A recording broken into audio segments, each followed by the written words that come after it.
নমস্কার বন্ধুগণ, আজকে দুদিন যাবৎ আমি আছি চন্দ্রাতে। এই যে আপনারা দেখতে পাচ্ছেন চন্দ্রা যে ফ্লাইওভারটা, সেই ফ্লাইওভার ওই পাশে দেখা যাচ্ছে ওভারব্রিজ, এবং এখানেই কিন্তু আমার শুটিং চলছে। সুপ্রিয় ভালোবাসার বন্ধুগণ, সিঙ্গেল নাটকে শুটিং চলছে।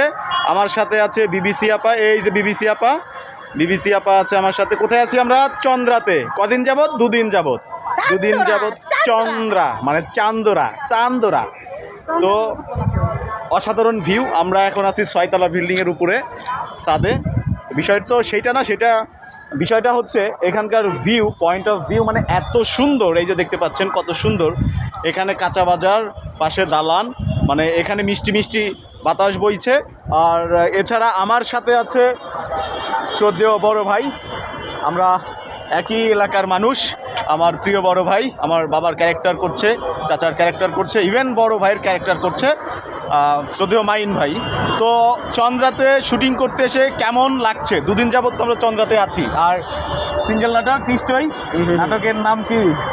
নাটকের নাম পরেই বলি, ধামাকা আসতেছে না? আসসালামু আলাইকুম। সিঙ্গেল নাটকের কাজে আমরা চান্দর আসছি। সাথে আমার প্রতিবেশী, আমার স্নেহের ছোট ভাই তারিকুল, অনেক ভালো অভিনয় করে। আমরা একসাথে কাজ করতেছি, সাথে মুনমুন বিবিসি। আপনারা দোয়া করবেন, আমাদের নাটকগুলো অবশ্যই দেখবেন। আর অবশ্যই কমেন্টস করে জানাবেন আপনাদের কোন টাইপের ড্রামাগুলো চাই। তো এখানকার ভিউ আমি মানে কিভাবে বোঝাবো, আমি নিজ চোখে দেখছি, আমার কাছে অনেক বেশি ভালো লাগছে। এখানকার ভিউ অনেক বেশি ভালো লাগছে বন্ধুগণ।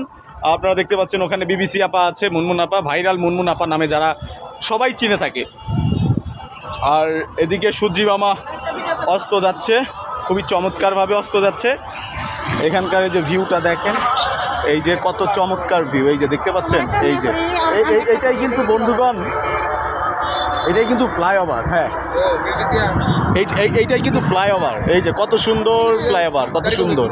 একদম চন্দ্রাতে আছি আমরা, চন্দ্রার মানে পয়েন্ট অফ ভিউতে দাঁড়িয়ে আছি, এবং সেন্ট্রালে আমরা দাঁড়িয়ে আছি। ওখানে কিন্তু দেখা যাচ্ছে যে ওভারব্রিজ, খুবই মানে নামি দামি একটা ওভারব্রিজ, ঘুরানো, পেঁচানো, মোড়ানো, যাই বলেন না কেন।